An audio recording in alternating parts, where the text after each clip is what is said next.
It's 7:42 in the morning in Copenhagen, and a postdoctoral researcher named Anna is staring at a monitor. She hasn't slept. The sequencing run finished an hour ago, crunching through the genome of a tooth, a molar pulled from a jawbone in a dusty Cambodian rice field 2 years earlier. The bone belongs to a man who died around the year 300 of the Common Era, before the rise of Angkor, before the first Sanskrit inscriptions appear in Southeast Asia. Anna clicks through the ancestry proportions, runs the comparison against modern populations, and the screen lights up with a result that shouldn't be there. The closest living relatives of this ancient Cambodian are not in Thailand, not in Vietnam, not even in the broad genetic landscape of South Asia. They are concentrated in a single, isolated tribal group living in the forested hills of eastern India, the Bonda people of Odisha. She rubs her eyes, reruns the algorithm, and the match holds. She picks up the phone to call her supervisor. The story of how Indian civilization reached Southeast Asia is about to be rewritten. I first came across this story a few months ago, buried in the supplementary materials of a major genetics paper, and I haven't been able to stop thinking about it, because it picks at one of the most romanticized and misunderstood chapters in world history, the so-called Indianization of Southeast Asia.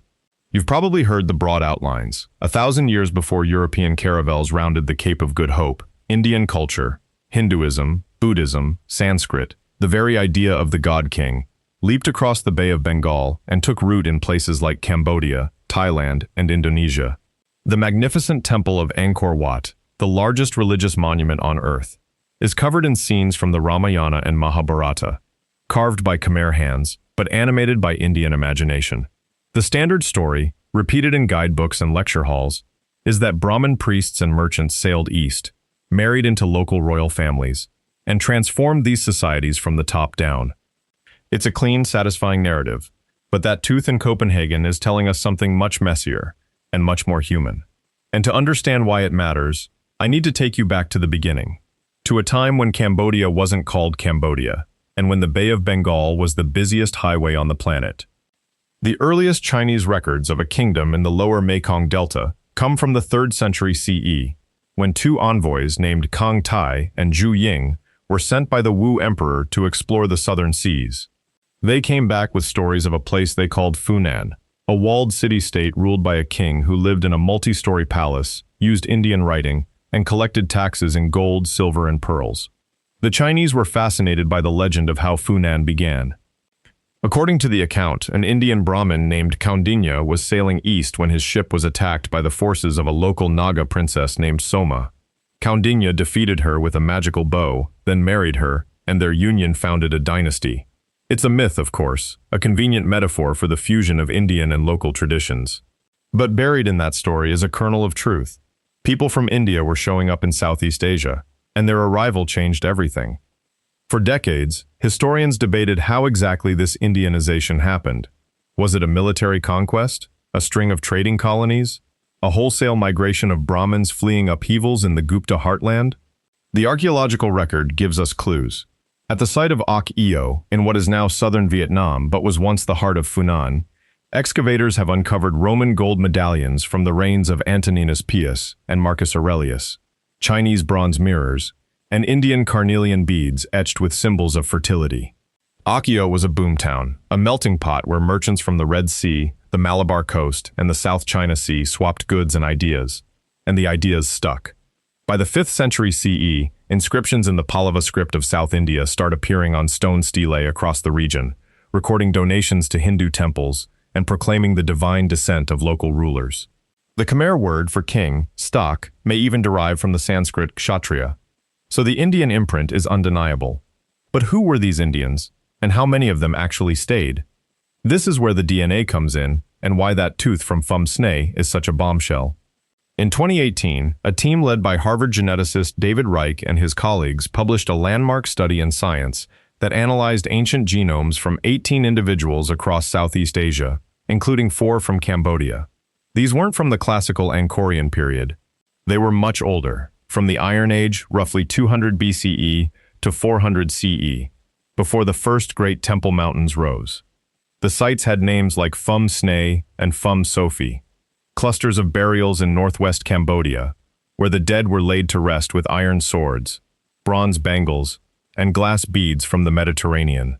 The goal of the study was to trace the deep peopling of Southeast Asia, to understand how rice farmers from southern China had spread south and mixed with indigenous hunter-gatherers.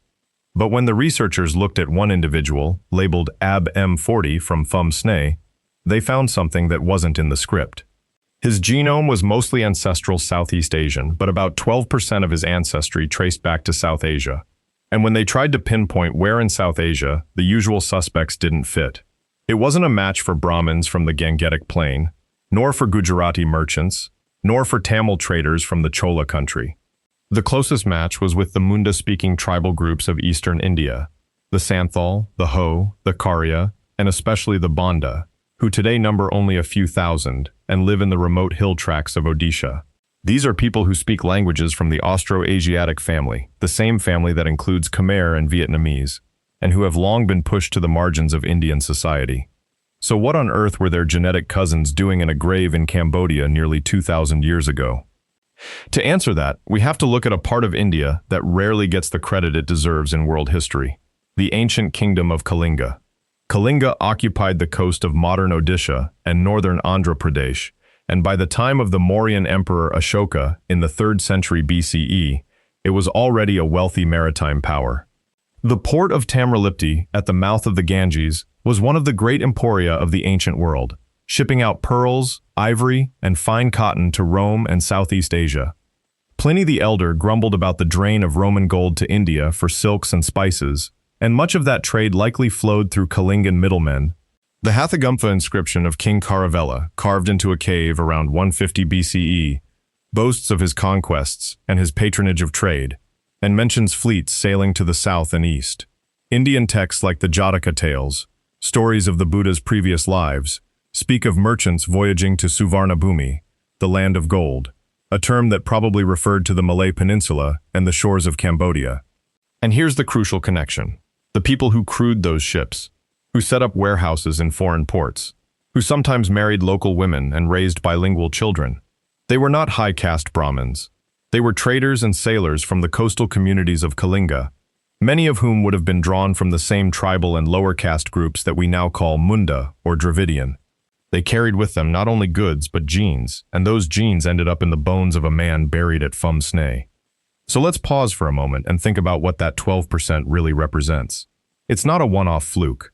The Reich team dated the admixture event, the moment when South Asian ancestors entered this individual's family tree, to sometime between 500 BCE and the early centuries CE, precisely the window when Kalingan trade was booming. And it wasn't just one person. Other Iron Age individuals from Cambodia and Thailand have since shown similar traces, albeit in smaller amounts, suggesting that this was a real, sustained pulse of migration. The geneticists even found that the South Asian component in AB-M40 was evenly distributed across his chromosomes, without the long runs of homozygosity that signal recent inbreeding. In plain English, his parents and grandparents were not practicing strict endogamy. They were mixing freely with the local population. That is a seismic detail, because it directly contradicts the image of a small, closed elite of Brahmins preserving their purity while dispensing civilization. Instead, it points to a much more fluid, bottom-up process. The Indianization of Southeast Asia wasn't a top-down civilizing mission. It was a slow, messy, human-scale fusion driven by ordinary people who crossed the sea not to conquer, but to find a new home. And here's the thing. If you step back and look at the cultural evidence with this genetic lens, the picture suddenly snaps into focus. The earliest Sanskrit inscriptions in Southeast Asia, like the Vo Kan Stele from southern Vietnam, dated to the 3rd century, don't come from the Gupta heartland of Pataliputra. They use a script that is remarkably similar to the one used in Kalinga and the eastern Deccan. The earliest Hindu icons found at sites like Okyo show stylistic affinities with the art of coastal Andhra and Odisha, not the imperial workshops of Ujjain or Mathura. Even the legend of Kaundinya and Soma may preserve a memory of these early encounters. Kaundinya is not a generic Brahmin name, it's a Gotra, a lineage associated with a specific clan of Vedic priests who were known to have migrated to the eastern regions of India. Some scholars have suggested that the Kaundinya who founded Funan was not a North Indian Brahmin at all, but a figure from the Kalinga coast who carried both religious knowledge and a pragmatic willingness to adapt. and adapt they did. The Khmer language absorbed hundreds of Sanskrit words, but it never became Sanskrit. The temples of Angkor depict Vishnu and Shiva, but they also honor local deities and ancestors. Indianization was always a conversation, not a monologue. Now, I promised to talk about the really subversive part of the DNA, and it's this. In India, the caste system has left a deep scar on the genome. For thousands of years, upper caste groups, especially Brahmins, have enforced strict endogamy, marrying only within their subcaste. This practice creates a distinct genetic signature, long stretches of identical DNA from both parents, indicating a small founding population that didn't mix with outsiders. When the geneticists checked the South Asian ancestry in AB40 for that signature, they found nothing. No signal of caste-based endogamy. Instead, the pattern suggested a population that had been freely intermarrying for generations, with high genetic diversity. This strongly implies that the Indian migrants who reached Cambodia were not from the upper echelons of Brahmanical society. They were likely from tribal groups or lower status communities that did not observe the same rigid marriage rules. And that flips the entire narrative of the civilizing mission on its head. The great Hindu temples of Angkor were not built by pure-blooded Brahmin lineages. They were built by the mixed descendants of tribal traders from Odisha and the local Khmer, who blended their ancestors' gods and their own to create something entirely new. Of course, I'm not saying that Brahmins had no role. By the time of the Khmer Empire, which began in the 9th century CE and lasted until the 15th, the cultural flow from India had shifted. The maritime routes now connected Cambodia more directly with the Tamil country and Sri Lanka. South Indian Brahmins did come to the Khmer court, bringing with them the sophisticated temple architecture of the Pallavas and Cholas, and they left behind inscriptions in perfect Sanskrit. But the genetic pulse from that later period is almost invisible in the ancient DNA we've sequenced so far. When researchers examined a later individual from the Angkor period, they found that his South Asian ancestry was actually lower than the Iron Age man from Phum Snay. The initial wave of admixture had been diluted over centuries by the much larger local population. The Indian genetic contribution was an early spark, not a sustained flame. The culture endured. The genes became a whisper. This brings us to a broader lesson about how we write history. For much of the 20th century, the idea of Greater India was championed by Indian nationalists and European Orientalists alike. They imagined a vast Indian cultural empire, a peaceful colonization that spread the light of Hinduism and Sanskrit across Asia. It was a flattering story for both sides.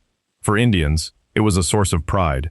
For European colonizers, it served as a model of a benign civilizing mission that justified their own imperial projects.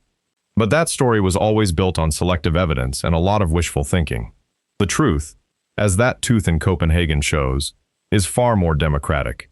It wasn't a handful of geniuses from the Ganges who transformed Southeast Asia. It was thousands of anonymous sailors, traders, and migrants from the margins of Indian society, whose names never made it into the chronicles, whose children grew up speaking Khmer and worshipping local spirits alongside Vishnu. The Temple of Angkor Wat is not a monument to Indian colonization. It is a monument to the creative power of syncretism. I want to bring in one more voice here because this isn't just my speculation. I spoke with Dr. Miriam Stark, an archaeologist who has spent decades excavating in Cambodia, and she told me something that stuck. She said that for years, her team had noticed that the material culture of early Funan didn't look like a direct transplant from India. The pottery was local. The burial practices were local. The settlement patterns were local.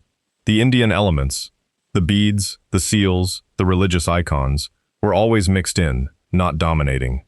It was as if people were picking and choosing what they wanted from India, she said, and the choosing was being done by the locals, not imposed by outsiders. The DNA fits that model perfectly. It was not an invasion, it was an invitation. So where does that leave the Bonda people, the tiny tribe whose genetic signature lit up Anna's monitor in Copenhagen? Today, the Bonda number around 12,000, living in the remote Jaipur hills of Odisha, practicing a form of animism that has barely been touched by Hinduism. They are a scheduled tribe officially recognized as one of the most vulnerable groups in India. Their language, Remo, is Austroasiatic, a linguistic cousin of Khmer, and their oral traditions contain no memory of a great seafaring past. And yet, their DNA carries the echo of that past. It's possible that the Bonda are not the direct ancestors of the Cambodian migrants, but rather a modern population that has preserved a genetic signature once common among the ancient coastal peoples of eastern India, a signature that has been erased elsewhere by later migrations and caste mixing. In that sense, the Bonda are a window into a lost world, a genetic time capsule of the kind of people who first brought Indian culture to Southeast Asia. The story doesn't end with the Iron Age. In the centuries that followed, the Khmer Empire rose to dominate the region, constructing hydraulic cities that rivaled anything in Europe at the time. Indian influence ebbed and flowed, with periodic revivals of Hinduism and Buddhism, and the genetics became ever more diluted. When the empire collapsed in the 15th century, due to a combination of climate shifts, overexploitation of the land, and pressure from neighboring Thai kingdoms, the memory of those ancient Indian connections faded. By the time French explorers hacked their way to Angkor in the 19th century, they assumed the temples must have been built by a lost race of white conquerors because they couldn't imagine that the local Khmer had done it themselves. That racist assumption was just another version of the top-down myth. The DNA, yet again, tells a different story. The builders of Angkor were the descendants of those Iron Age farmers and fishermen, with a small but persistent thread of Indian ancestry that had been part of the fabric for millennia. As I was researching this video, I came across a detail that I can't get out of my head. In 2019, a team of linguists published a study suggesting that the Austroasiatic language family, which includes both Khmer and the Munda languages of India, may have originated in the region of the Mekong Delta and spread westward around 4,000 years ago. If that's true, then the genetic link we see in the Phum Snay Man could be the tail end of a much older, two-way migration. People moving from Southeast Asia into India, establishing the Austroasiatic-speaking tribes, and then, millennia later, their distant cousins returning east with the monsoon winds. History is not a straight line. It's a tangled web of comings and goings, and the Indianization of Cambodia is just one strand in a much larger story of human movement across the Bay of Bengal. So, does this mean the tale of Indian Brahmins bringing civilization to Southeast Asia is completely false? Well, it's not that simple. The inscriptions are real. The temples are real.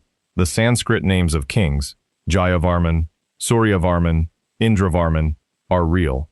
Indian ideas did transform the region in profound ways, but the agents of that transformation were not the ones we imagined. They were not a monolithic Brahmin elite.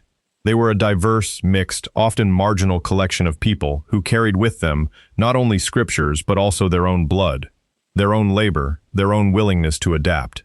And now, a single tooth is forcing us to confront that complexity. It's a humbling reminder that the grand narratives we inherit are almost always simplifications, and that the real story is usually more democratic, more chaotic, and more interesting. Speaking of ancestry, if you've ever wondered what your own DNA might reveal about your deep past, today's sponsor can help. MyHeritage offers detailed DNA testing and ancestry reports that can trace your genetic roots back thousands of years, connecting you to population groups you might never have known about. I've used it myself and found some surprising threads in my own family tree. Turns out I have a small percentage of Scandinavian that I had no idea about. If you're curious, check the link in the description for a special offer, and thanks to MyHeritage for supporting the channel. A few years ago, I traveled to a remote village in the Cardamom Mountains of Cambodia. An old man showed me a crumbling stone lingam in the forest, covered in moss and offerings of rice. He said his ancestors had worshipped there for as long as anyone could remember. He had dark skin, high cheekbones, and eyes that reminded me of faces I'd seen in the markets of Bhubaneswar.